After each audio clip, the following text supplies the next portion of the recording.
Benvenuti viaggiatori e viaggiatrici a questo nuovo episodio di The Urlauber. Quest'oggi andremo a vedere quello che noi chiameremo un carnevale alemanno. Ma attenzione, il termine potrebbe trarre in inganno.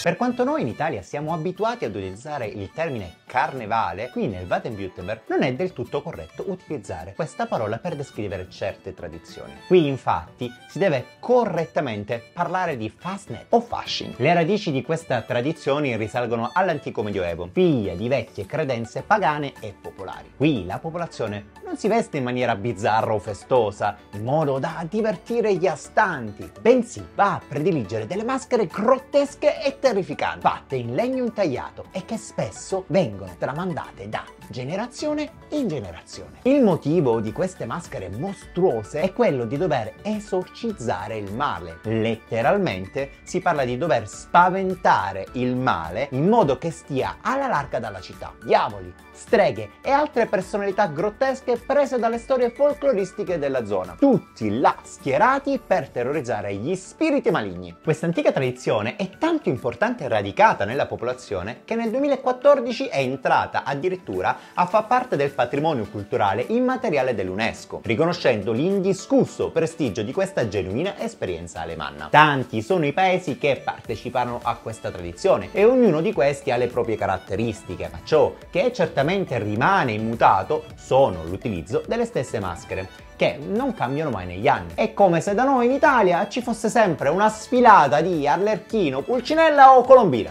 Ve li ricordate? O sono soltanto io a essere troppo vecchio?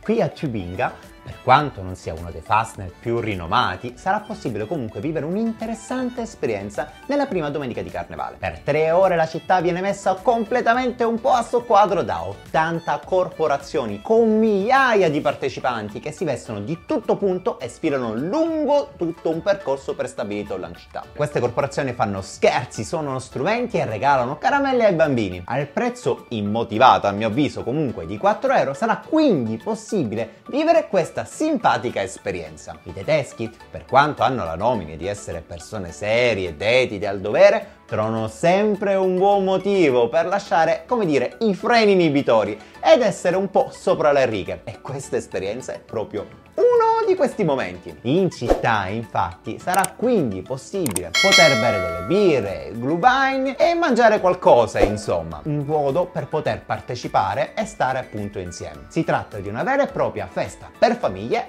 e non solo. Bene, Giramondo, abbiamo scoperto insieme questa divertente tradizione alemanna e voi la conoscevate? Cosa ne pensate? Beh, fatemelo sapere qui sotto nei commenti, vi aspetto numerosi. Nella descrizione troverete come sempre tutti i miei contatti per i vari social e mi raccomando, tempestate il canale con tutti i vostri mi piace, ci conto! Dai, ciao e buon carnevale, buon fascino e buon tutto! Ciao!